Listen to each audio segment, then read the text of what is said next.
अक्सर ऐसा होता है ना कि एक वक्त सबकी लाइफ में आता है तो हम बहुत खामोश से हो जाते हैं। कहना बहुत कुछ चाहते हैं पर कुछ कह भी नहीं पाते। तब अकेले होने के बहाने ढूंढते रहते हैं और खुद ही से बातें किया करते हैं। सवाल भी खुद ही पूछते हैं और जवाब भी खुद ही देते हैं। तो ऐसी एक जॉन इलेसर की एक शायरी है जिसने मुझे बहुत कनेक्ट किया। तो पहले उन्हीं की 2 लाइन बोलूँगी, फिर उनसे जो मैंने इंस्पायर होकर जो लिखी है वो। तो उनकी है कि ये गम क्या दिल की आदत है, नहीं तो किसी से कुछ शिकायत है, नहीं तो किसी के बिन, किसी के याद के बिन जीने की हिम्मत है, नहीं तो किसी सूरत पर अब दिल नहीं लगता, हाँ तो क्या कुछ दिनों से ये हालत है, नहीं तो उसके आगे मैंने कुछ यूं लिखा कि वो तुझे वफा की उम्मीदें देकर तुझसे बेवफा हो गया, वो तुझे वफा की उम्मीदें देकर तुझसे बेवफा हो गया, तो क्या तेरा भी वफा से भरोसा उठ गया, नहीं तो वो रात तुझे गमों के अंधेरों में अकेला छोड़, वो रात तुझे गमों के अंधेरों में अकेला छोड़ किसी और की ही बाहों में जाकर सो गया, तो क्या अब उसकी रातें को उजाड़ने की तमन्ना है, नहीं तो क्या अब भी उसकी खुशियों की दुआओं में सजदों में अपना सर झुकाया करती हो, हाँ तो क्या अब भी उसके वापस लौट आने का इंतजार करती हो, नहीं तो फिर उसे भुलाकर फिर से नए प्यार करने की चाहत है, नहीं तो जो मेरी जो पोइट्री है ना वो मैंने प्यार के ऊपर लिखा, रिश्तों के ऊपर, कि जब भी हम प्यार में होते हैं, रिश्तों में होते हैं, तो कोई भी रिश्ता 50-50% का नहीं होता, हमेशा से एक तरफा ज्यादा होता ही है, एक ज्यादा एफर्ट्स करता ही करता है। तो उसी के ऊपर पोइट्री है कि पहले मैं कैसे उनसे प्यार किया करती थी कि गलती मेरे ना होने पर भी माफी अक्सर मैं ही मांग लिया करती थी,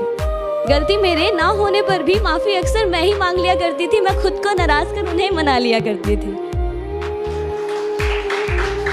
कि तेरे मैसेज का इंतजार करते रहना, तेरे मैसेज का इंतजार करते रहना, तेरे नाम से जब मेरी फोन की रिंग बजे तो साथ में मेरे दिल का भी जोरों से धड़कना, गुजरो जब भी तुम इन आंखों के सामने से ये नजरें तुम पर ही आके रुक जाना, तुम्हारा मुझे देखकर बस मुस्कुरा जाने से मानो मेरा दिन का था बन जाना, तुम्हारे चेहरे की उदासी देखकर मेरा दिल का तुमसे बात करने के लिए तड़पना, हाँ शायद मुझे भी तुमसे प्यार था पर वैसा नहीं जैसा तुम मुझसे किया करते थे,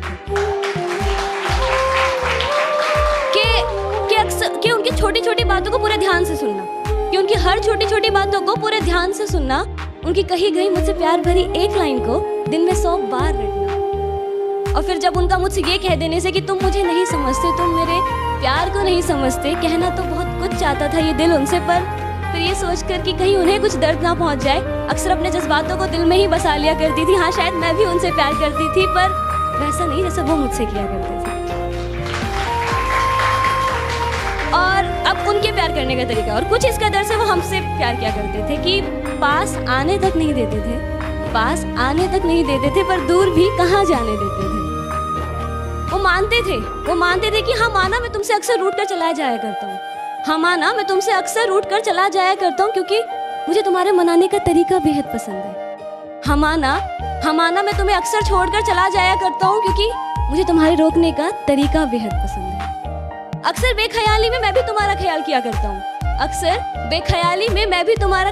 करता हूँ, जब मेरा भी दिल तुमसे बात करने के लिए तड़पता है,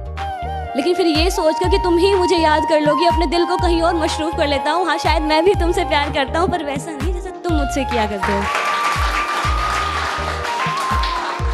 कि मुझे भी तुम्हारी फिक्र सताती है पर मैं फिक्र जता नहीं पाता हूँ, मुझे भी तुम्हारी फिक्र सताती है पर मैं फिक्र जता नहीं पाता हूँ, पर तुम मुझसे दिल मत लगा बैठना, दिल फेक आशिक हूँ मैं, दिल तुम्हारा टूट ही जाएगा क्योंकि ऐसी फिक्र तो मैं सभी के लिए जताता हूँ, पर हो सके तो कभी मुझे छोड़कर मत जाना, क्योंकि मुझे तुम्हारी जरूरत है, आखिरकार मुझे ऐसा प्यार करने वाला कहाँ मिलेगा, हाँ शायद मैं भी तुमसे प्यार करता हूँ पर वैसा नहीं जैसा तुम मुझसे किया करते हो।